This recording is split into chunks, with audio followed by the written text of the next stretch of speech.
The myth of the Fisher King is one of the most haunting and psychologically rich stories in the Western mythological canon. It tells of a wounded king who lives in a castle, often called the Grail Castle, suffering from a mysterious and incurable wound.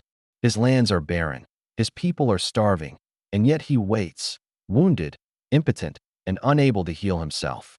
The only hope for healing lies with a young knight, often Percival, who must ask the right question: whom does the Grail serve? Only through this act of compassion and conscious inquiry can the king and the land be restored. On the surface, this myth is a medieval tale, part of the Arthurian legends. But Carl Jung saw in it a profound metaphor for the modern soul and the condition of the contemporary psyche. The Fisher King is not merely a character from legend. He is an archetype, a reflection of the wounded masculine, the lost center, and the desperate need for meaning in a disenchanted world. In Jungian terms, the Fisher King represents the ego that has been wounded, often by a trauma, a betrayal, or a failure to integrate the deeper aspects of the psyche. The king's wound is frequently described as a genital or thigh wound, symbolizing a loss of creative and generative power.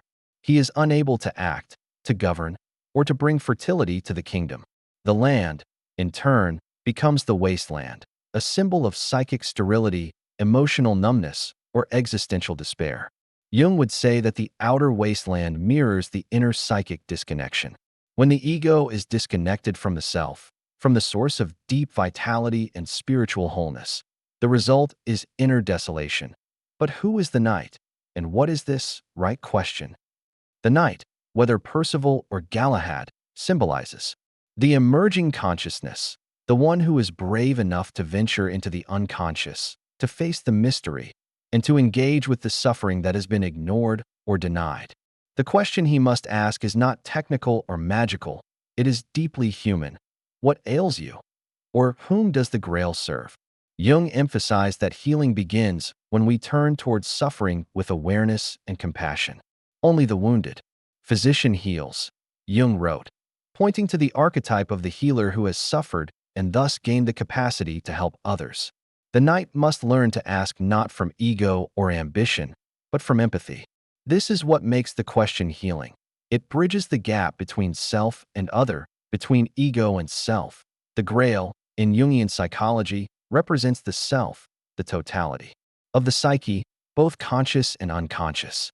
It is the lost treasure that must be found, the inner source of renewal. But it cannot be seized by force or intellect alone. It must be approached with humility, patience, and psychological insight. The myth shows that wholeness is not achieved by heroic conquest, but by an inward journey that includes suffering, reflection, and symbolic questioning. The Fisher King myth also contains a warning. When Percival first comes to the Grail Castle, he sees the procession, the mystery, the Grail, but says nothing. He has been told not to speak too much, not to ask questions. And so he remains silent, and the castle vanishes. Jung saw this as symbolic of the modern condition. In our rational, repressive culture, we have lost the ability to ask soul questions. We are surrounded by symbols, by dreams, by psychic prompts, but we do not inquire. We are spiritually mute.